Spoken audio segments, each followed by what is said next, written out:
Jesus, o Messias, o Filho de Deus, o Rei dos Reis. O grande protagonista do livro mais importante da história ocidental, a Bíblia.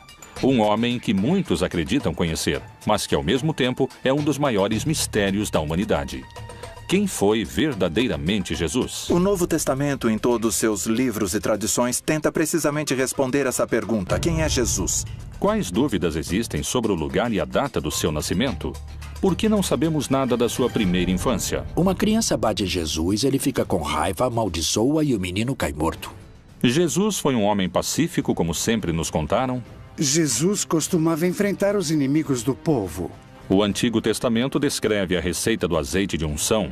Um dos ingredientes poderia ter sido o que conhecemos hoje como cannabis. A cannabis era um dos produtos medicinais mais importantes do velho continente. Mas não só esse tipo de práticas são motivos de debate. O papel de Maria Madalena como sucessora e líder do seu movimento revolucionário também é motivo de discussão para alguns peritos. Era importante por ser ela, não por ser amante de Jesus. Jesus foi um homem comum? Jesus é um brincalhão sarcástico que zomba da ignorância dos seus discípulos. Ou, como dizem as profecias bíblicas, o Filho de Deus? Foi o líder dos cristãos ou foi o Deus de outra religião? Jesus se vê como o Filho do Sol. Milhares de perguntas surgem em torno do profeta principal da religião que tem mais fiéis ao redor do mundo. Hoje, algumas respostas começam a surgir. O líder de uma revolução armada? Um amante fremente? O Filho do Sol? Quem foi realmente Jesus? Belém, Palestina. Segundo a tradição cristã, foi aqui onde se iniciou a era que mudaria para sempre a história da humanidade. Os evangelistas não concordam com o lugar de nascimento de Jesus. Mateus e Lucas afirmam que Jesus nasceu em Belém, enquanto que Marcos e João afirmam que nasceu em Nazaré. A Virgem Maria é uma mulher da Galileia. A região de Israel está dividida em 3 regiões: o sul, Judeia, o centro, Samária e o norte, Galileia. Aqueles são galileus. Nazaré é uma aldeia da Galileia. Então, um bom judeu tem que ser da Judeia e não da Galileia. Esses últimos seriam da periferia. Como descendente de Davi, o Messias devia nascer na zona davínica, por assim dizer, em Judá, em Belém. Como chega a Nazaré vindo de Belém, é também parte dos relatos que devem ser construídos. Lucas, que é quem faz o trabalho historiográfico mais importante, usa como dado de referência histórica um censo de Augusto César, e é na época de Herodes o Grande, em Jerusalém. Então, por motivo do censo, José vai a seu lugar de nascimento para o censo. Alguns dos historiadores não encontram o censo de Augusto naquela época. Eles encontram o censo de Herodes Antipas de 10 anos depois. É um censo local, não é um censo imperial. E os censos locais não se faziam no lugar de nascimento e sim no lugar onde a pessoa vivia. Por isso, alguns dizem que o censo não coincide historicamente.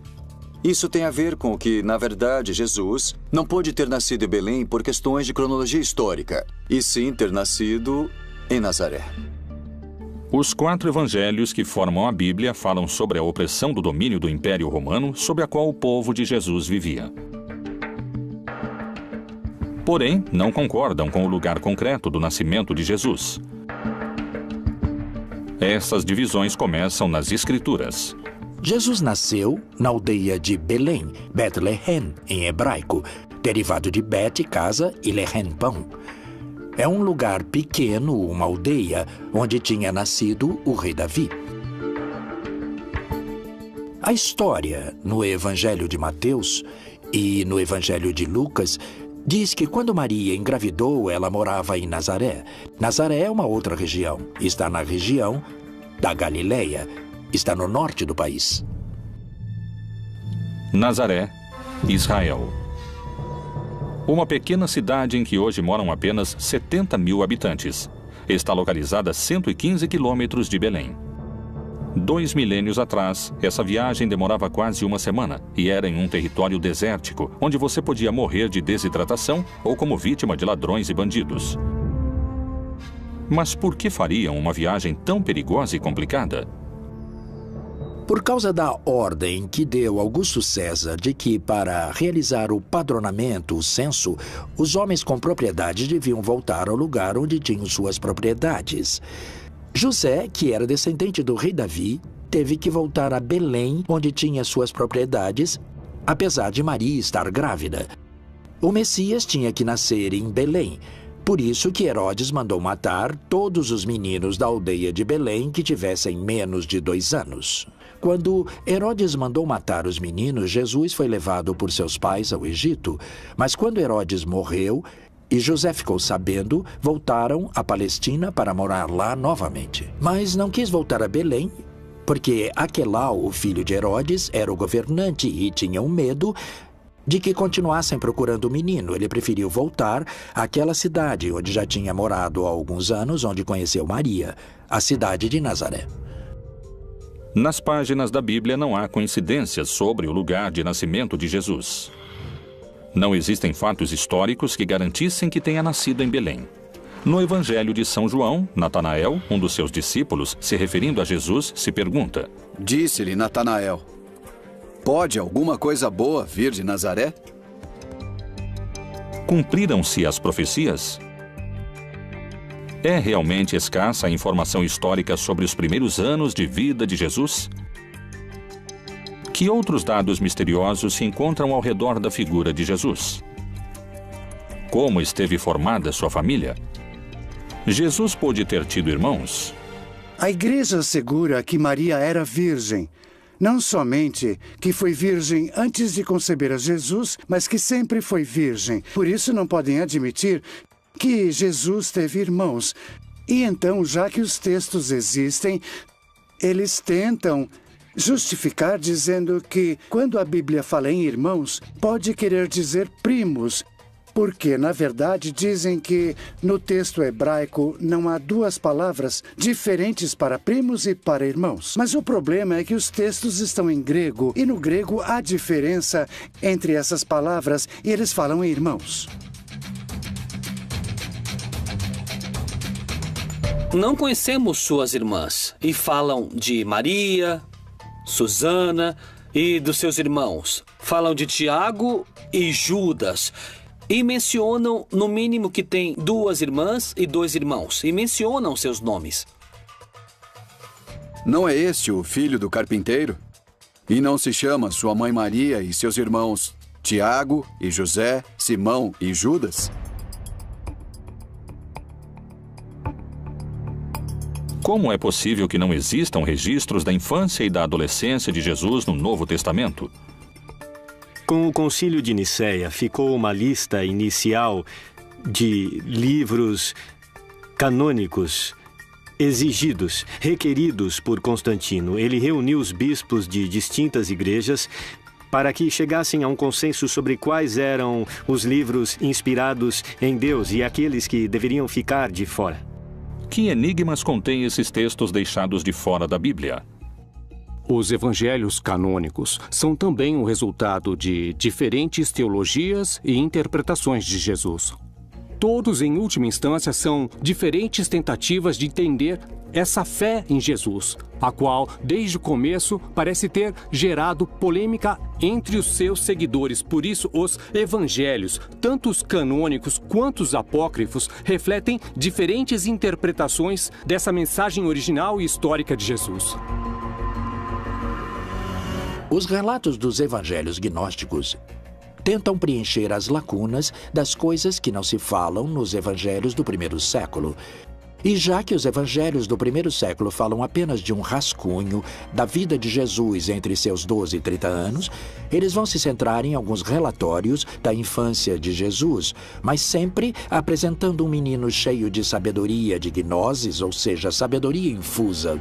Existe outro texto que não é dos evangelhos gnósticos, Este é um antigo texto lendário que fala sobre a infância de Jesus e sugere que ele, Jesus, não sabia como usar seus poderes, o que é quase cômico.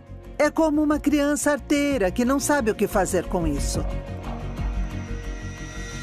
Jesus é um homem de paz, mas não deve se confundir com o sentimento pacifista que entendemos nos nossos dias, porque vemos muitas vezes a Jesus com um temperamento forte, inclusive fazendo coisas que nos pareceriam violentas. Um menino que corria, esbarra e bate Jesus por detrás. Jesus fica com raiva, amaldiçoa e o menino cai morto. Então, até Maria não suplicar a Jesus que ressuscite o menino, o assunto não se resolve. A imagem de Jesus maltratando seus semelhantes seria inadmissível para o cristianismo. Poderiam ter escondido essa versão? É possível que essa tenha sido uma característica do verdadeiro Jesus? O jeito de Cristo de ser pacífico é o ensinamento de levar as decisões da pessoa ao nível mais profundo da consciência, a agir desde o interior, desde dentro. O ensinamento de Jesus sobre oferecer uma face quando te baterem na outra se transforma no ensinamento mais geral sobre não exercer violência contra aquele que te persegue. Não significa deixar o violento continuar na violência. Significa permitir que a vítima, ela mesma, se torne violenta a partir da violência padecida. E se o verdadeiro Jesus não oferecia outra face, como asseguram? O Império Romano tinha submetido a Palestina com muita restrição. Como todo império que põe restrições às suas colônias, por exemplo. O campo estava devastado. Esse era o contexto. Um país dominado por Roma. E muitos esperavam um Messias guerreiro que fosse libertá-los do Império Romano. De fato, Jesus era do norte da Galileia. A Galileia tem uma característica: tinha muitas guerrilhas de revolta contra o Império Romano. Foi Jesus o Filho de Deus ou um revolucionário armado insubordinado contra o poder do Império Romano? Quem foram seus mestres que o guiaram como líder da resistência, que seria contra a opressão do Império Romano?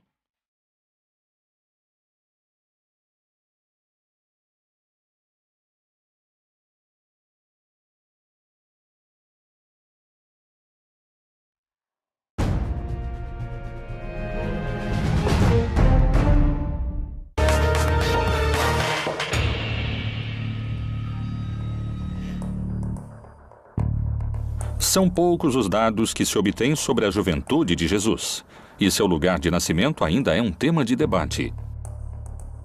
O que ninguém duvida é que lá pelo ano 0 da nossa era, Roma tinha se tornado o império mais extenso antes visto na humanidade.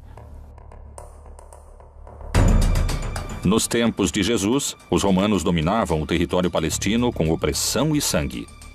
Qual foi realmente a reação de Jesus diante da opressão romana? Quem foram seus mestres ou mentores? Antes que Jesus se tornasse um líder espiritual, outro homem mobilizava multidões. Era conhecido pelos seus batismos no Rio Jordão. Foi um dos profetas mais importantes da sua época, e para muitos podia chegar a ser o Messias. João Batista foi filho de um sacerdote judeu. E todo sacerdote judeu é filho da família de Arão e da tribo de Levi.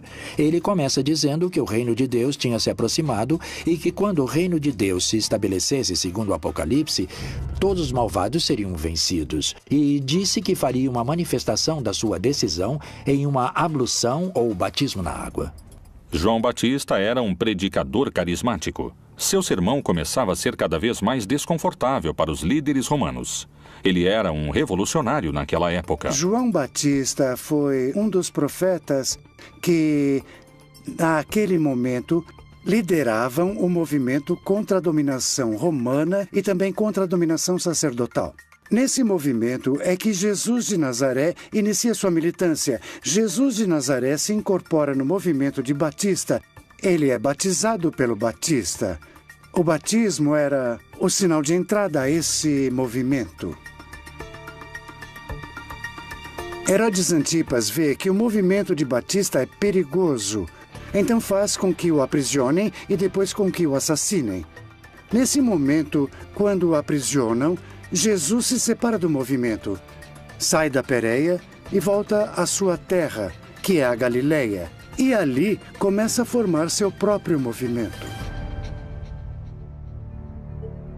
A partir do batismo, todos os sinais e eventos apontam que esse carpinteiro de Nazaré é alguém extraordinário. É alguém que tem o apoio do Espírito Santo, que era basicamente a presença de Deus no mundo para estabelecer seu reino.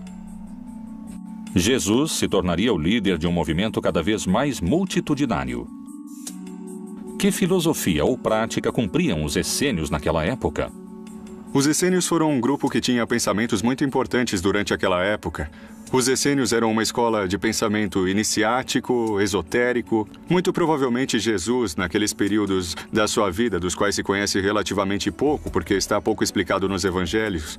Estou falando do período da sua adolescência, da sua infância. Há muitas alusões a que Jesus possivelmente foi educado entre esses essênios. Os essênios foram um grupo, uma seita judaica, que tem relação com a origem da pureza. A primeira notícia que temos sobre eles é a de Flávio Josefo, que diz que eles viviam no deserto de Judeia. Era um grupo que tinha se distanciado do sacerdócio oficial em Jerusalém, porque o consideravam cúmplice do Império Romano e corrupto na sua forma de viver a religião. Qual era o contexto social da época que pôde ter seduzido a Jesus e a João Batista a fazer parte dos essênios? Segundo a Bíblia, Jesus se movia com um grupo de discípulos pelas terras da Judéia. Esse movimento podia ser perigoso sob os olhos do Império Romano. Quando Jesus começa a fazer parte do movimento e começa a ser perseguido, devemos levar em conta que a perseguição que estabelecem tanto Herodes Antipas, desde a Galileia, como o Império Romano, também o faz desde o princípio. No Evangelho de Marcos, no capítulo 3, consta que os fariseus vão procurar os partidários de Herodes Antipas, para matar Jesus, para eliminá-lo. Por isso, Jesus nunca consegue entrar de fato nas cidades. A única vez que entra em uma cidade é em Jerusalém e lá o matam. Os seguidores do Império Romano não hesitaram em decapitar João Batista. Jesus colocava sua vida em perigo e o movimento devia ser muito organizado. E levantando-se dali, foi para os termos da Judéia, além do Jordão. E a multidão se reuniu em torno dele e tornou a ensiná-los, como tinha por costume. Ele expressa com muita clareza em um debate que acontece com seus próprios discípulos. Eles dizem para Jesus que quando se consolidar o reino de Deus, eles vão dividir o poder. E Jesus diz, vocês estão completamente errados porque não há nada para dividir. Porque vocês acreditam que o conceito de poder é a dominação, ou seja, que é a arquia. Daí que vem hierarquia, isto é, domínio sagrado. Vocês têm que pensar nele como diaconia ou como douleia, no grego, que significa serviço, como escravo que serve. E, portanto, ele diz, nesse projeto, os últimos, ou seja, os camponeses, os pobres, serão os primeiros. Era revolucionário não só para aquela época, mas para todas as épocas. Na verdade, o seu projeto era o projeto daquilo que hoje nós denominamos comunismo. Quais poderiam ter sido os motivos pelos quais seu movimento teria aumentado a quantidade de seguidores exponencialmente? Evidentemente, os signos extraordinários que Jesus Cristo realizou puderam gerar um assombro e um crescimento no grupo daqueles que o seguiam. Os evangelhos, além de falarem sobre eventos pontuais de milagres, fazem sumários que também nos permitem entender quais seriam essas atividades. Teria realizado curas de enfermos, teria realizado exorcismos, ou seja, expulsão de demônios, teria realizado, inclusive, algumas ressurreições, ou seja, trazer à vida uma pessoa que estava morta. Teria realizado a multiplicação dos pães, teria caminhado sobre as águas. Portanto, uma série de sinais que nos demonstram que chegou o reino de Deus e que ele é uma pessoa autorizada, inclusive, sobre as forças da natureza. Jesus percorria as terras da Judéia se protegendo dos romanos. Mas seu caminho tinha um destino claro, o mais perigoso de todos, onde o estavam esperando o poder judeu e os romanos, Jerusalém. A célebre entrada de Jesus em Jerusalém é uma revolta. Os camponeses iam cumprir um rito religioso e, portanto, iam cumprir esse rito entusiasmados. Mas, por outro lado, eles se encontravam no templo com seus dominadores, os sacerdotes, os quais tinham no templo as escrituras de suas propriedades que eles deveriam entregar. E por isso se dá o surto ali no templo. E é ali que Jesus manda embora os mercadores do templo. Mas além disso expressa que o templo é como a figueira que não dá frutos. Ou seja, o templo é como essa árvore estéril que não dá frutos e que por isso deve ser queimada. E tendo feito um azorrague de cordas, lançou todos fora do templo, bem como as ovelhas e os bois, e espalhou o dinheiro dos cambistas e virou-lhe as mesas. Aqui é onde vemos esse Jesus com essa força, essa coragem, essa raiva que é capaz de iniciar um projeto contra os dominadores. A partir desse momento, os fatos acontecem com uma velocidade assombrosa. Ora, os príncipes dos sacerdotes e os anciãos e todo o conselho buscavam falso testemunho contra Jesus para poderem dar-lhe a morte. E levantando-se o sumo sacerdote, disse-lhe: Não respondes coisa alguma ao que esses depõem contra ti? Jesus é aprisionado depois de uma conspiração mais ou menos extensa, depois que Judas, o traidor Judas Iscariotes, concordou com as autoridades que o entregaria. Jesus teria celebrado a última ceia, teria jantado com seus discípulos, uma celebração em contexto pascual. Teria ido até um jardim, o Jardim das Oliveiras, do qual ainda conservamos o nome e a localização, o Jardim de Getsemane, e teria sido aprisionado. Depois teria sido julgado tanto pelas autoridades do Templo de Jerusalém, quanto pelas autoridades romanas, nesse caso Pilatos. Depois do julgamento, Jesus é torturado, crucificado e assassinado. O único castigo era a cruz, e a prova é que quando Jesus morre, não está só. Há 2 homens ao seu lado, e que, segundo a tradução no grego, não são simples ladrões. Eles também estavam sendo mortos porque eram personagens que tinham tentado fazer alguma mudança dentro da sociedade, mas não conseguiram, porque, há um sistema que oprime tão forte que o castigo era a morte. E o mesmo lhe lançaram também em rosto os salteadores que com ele estavam crucificados. Apesar de que especialistas e eruditos concordam com esse dado histórico, há interpretações sobre outros aspectos da vida de Jesus, onde os posicionamentos são muito diferentes. Novas leituras da Bíblia indicam, por exemplo, que naquela época Jesus tinha contato com o mundano. Poderia ter utilizado drogas como um caminho de conhecimento divino e de cura?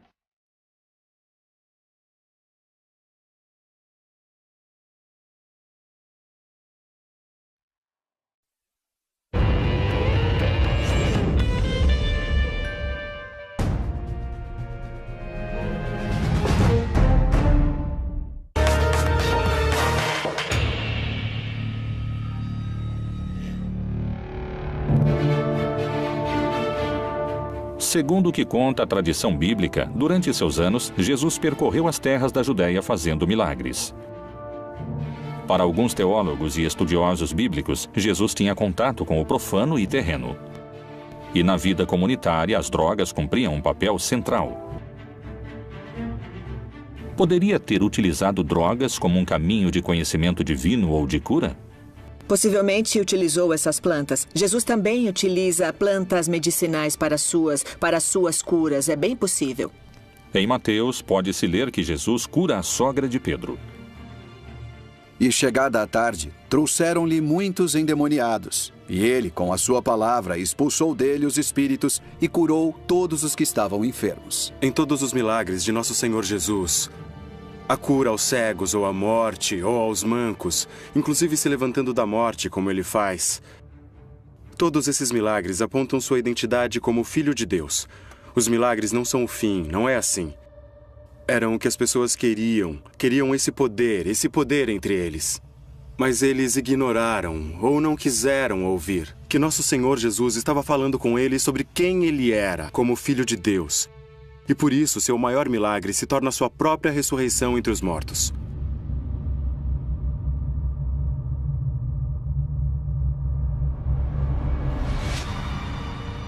Por onde ele passasse a mão dele, a saúde se propagava.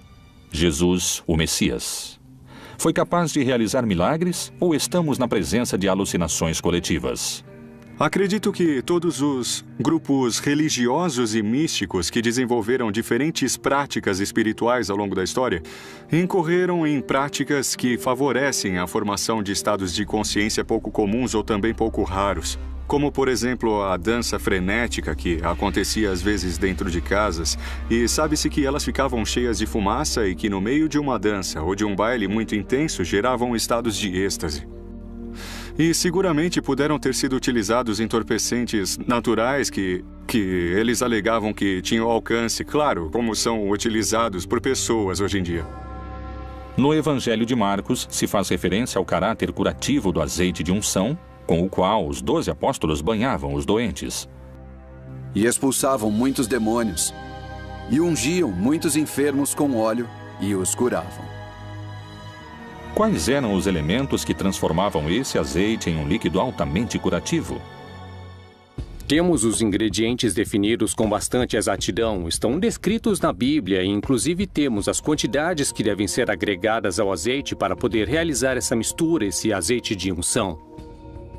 Tem alguns componentes como a mirra, como a canela, como o canebossem, que provavelmente é um dos indícios de que temos o uso da cannabis desde os tempos bíblicos.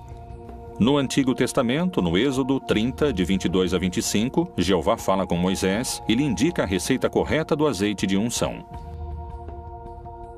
Tu, pois, toma para ti das principais especiarias.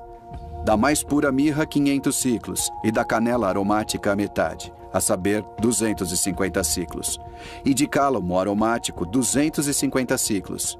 E de cássia, 500 ciclos, segundo o ciclo do santuário. E de azeite de oliveiras, 1 hin. Nada parece estranho nesse texto. 3,5 litros de azeite de oliva misturados com diferentes plantas aromáticas. Mas descobriram algo inquietante. Esse azeite era utilizado única e exclusivamente para ungir reis, profetas ou personagens importantes. Não era um azeite que fosse utilizado em outro tipo de circunstâncias. Era exclusivamente para aquilo. O cannabis, em hebraico, se chama canebossem, que significa a cana do perfume.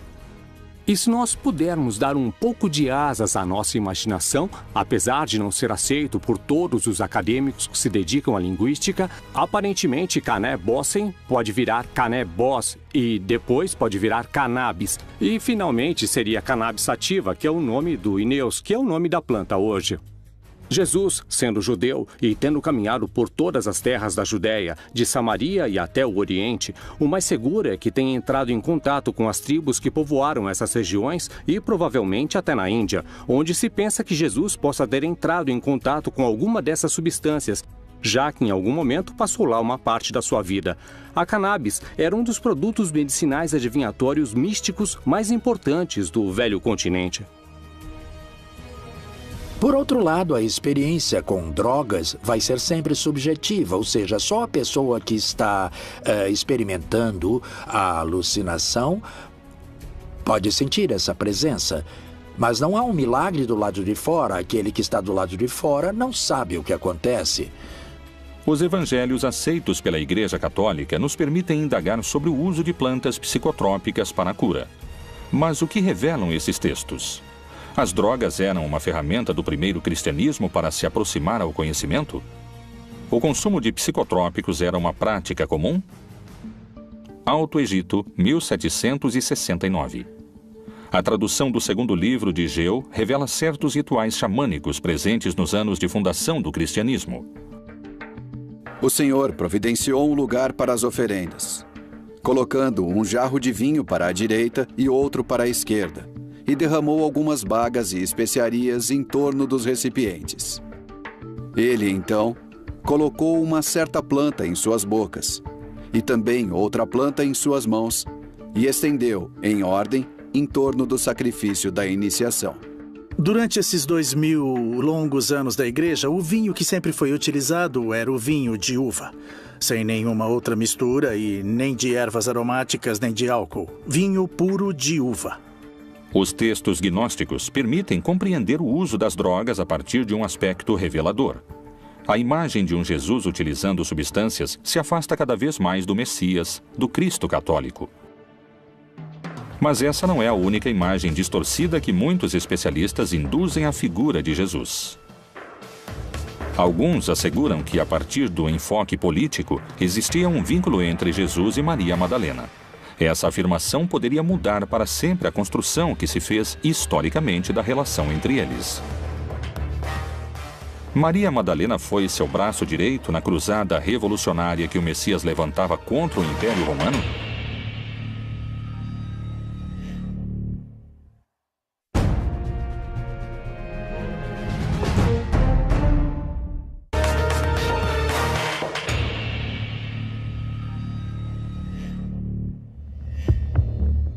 O uso das plantas com poder curativo continua sendo um dos mistérios que cercam a vida de Jesus. Mas não só esse tipo de práticas são motivo de debate. O papel de Maria Madalena como sucessora e líder do seu movimento revolucionário também está em discussão, segundo especialistas. Maria Madalena é, para mim, tirando a Maria, mãe de Jesus, a mulher mais relevante nos evangelhos. É tão importante que eu acompanho como apóstolo durante todo o percurso.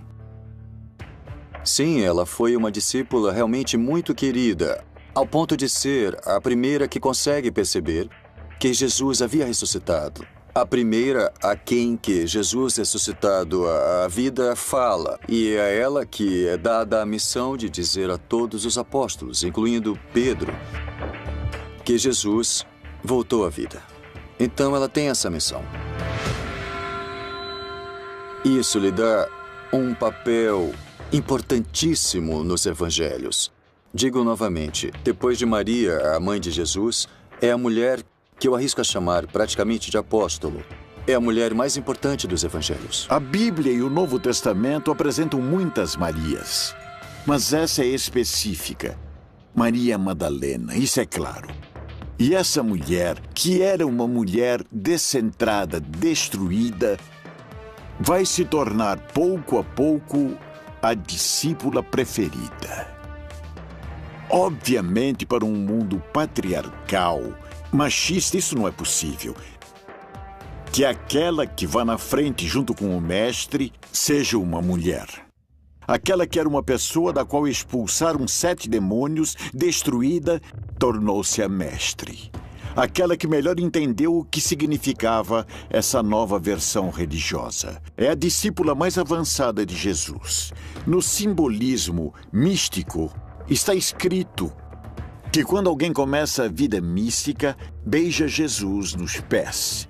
Quando está mais avançado, beija Jesus nas mãos. Quando se transforma em Jesus, beija Jesus na boca. E os textos gnósticos dizem que ela é a única que beijava Jesus na boca. Tem diversos textos que provam incisivamente que tanto as mulheres como os homens faziam parte do projeto de Jesus.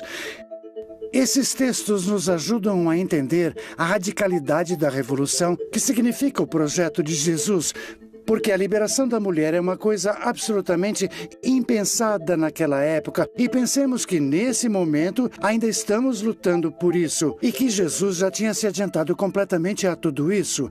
E em seu movimento, tanto homens quanto mulheres participavam em condições semelhantes.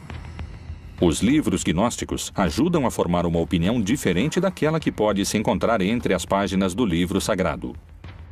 Akhmin, Egito, também conhecida como Panópolis. Durante o século IV e o século V, foi uma das capitais do cristianismo copto. Em janeiro de 1896, um grupo de arqueólogos trabalhava num antigo cemitério cristão.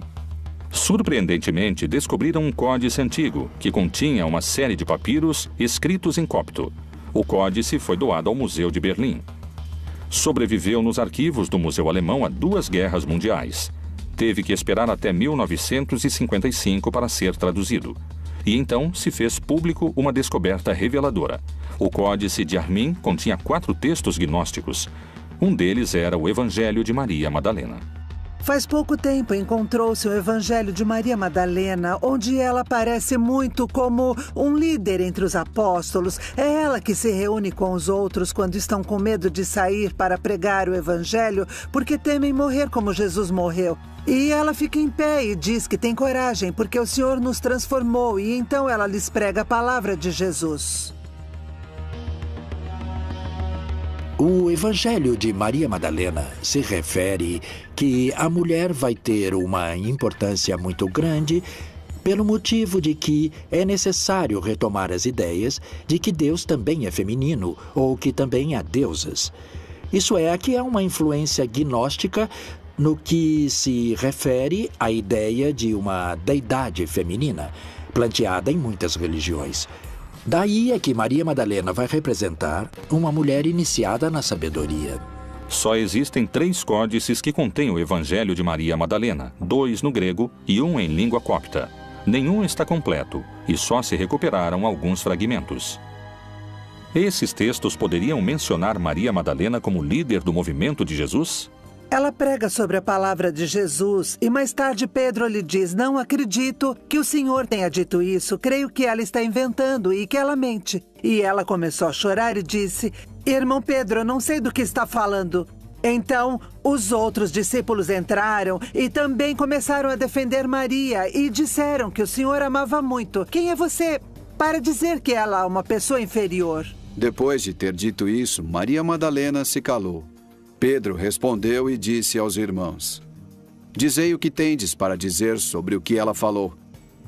Eu, de minha parte, não acredito que o Salvador tenha dito isso. Então, Pedro ainda estava com raiva de Maria. Mas Maria ganhou a discussão no Evangelho secreto, que nunca fez parte do Novo Testamento, talvez por esse motivo. Nos canônicos, Maria Madalena é a testemunha da morte, da sepultura e da ressurreição. A primeira pessoa a quem ele fala é a mulher chamada Maria Madalena.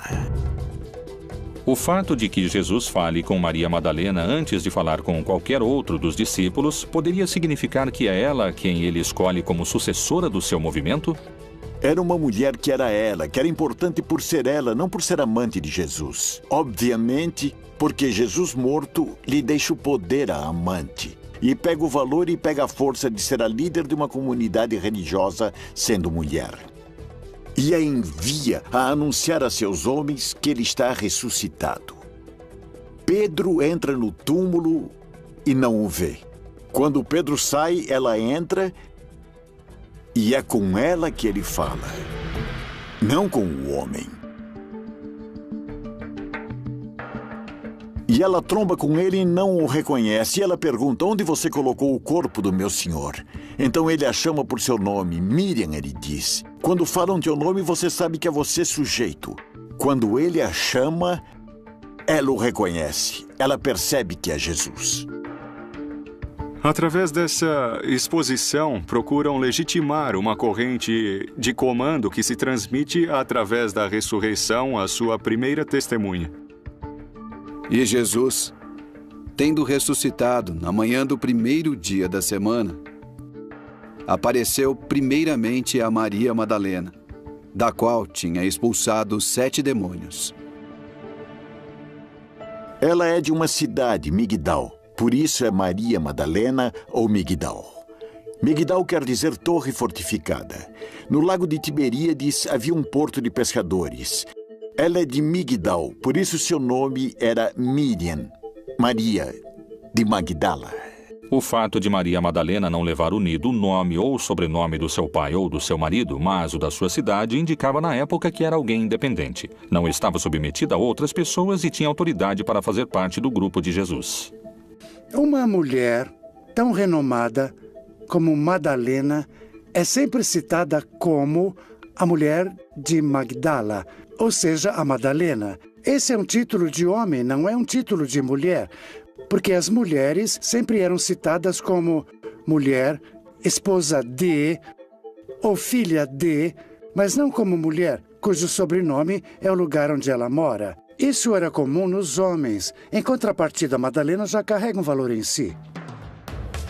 Como pedem alguns pesquisadores, talvez seja o momento de revisar o legado histórico de Maria Madalena e descobrir se ela foi a verdadeira líder que levou adiante o movimento de Jesus depois da sua morte. Outro mistério percorre o projeto do Reino de Deus. A Igreja Católica teria escondido um segredo que poderia questionar 2000 anos de cristandade? Qual é a assombrosa relação que existe entre o Filho de Deus e o Filho do Sol? Será que talvez eram a mesma pessoa?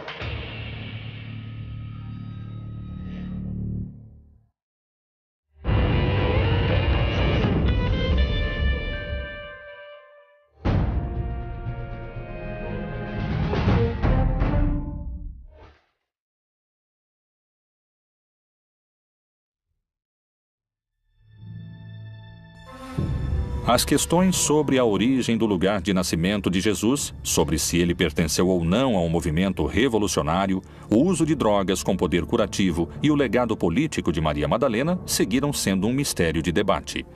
São muitos os dados perdidos na história de Jesus. Ir atrás das pistas ocultas na Bíblia é uma forma de descobrir seu verdadeiro rosto. Jesus pode ser a representação de outras crenças? Quando nasceu? Poderia não ter sido filho de Jeová, e sim filho do Sol? O ano do nascimento de Jesus está sujeito a controvérsias, ainda mais o dia da sua chegada ao mundo. As celebrações natalinas poderiam se sustentar sobre um dado errado? Qual é o vínculo que existe entre a data de nascimento de Jesus e a divindade Sol Invictus? Jesus se vê como filho do Sol. Porque a festa do 25 de dezembro é a festa do sol. No solstício de inverno nasce um sol novo e forte. E no dia 25 de dezembro se celebrava a festa do novo sol. Por isso, nessa festa pagã se monta a festa cristã da Natividade do Senhor.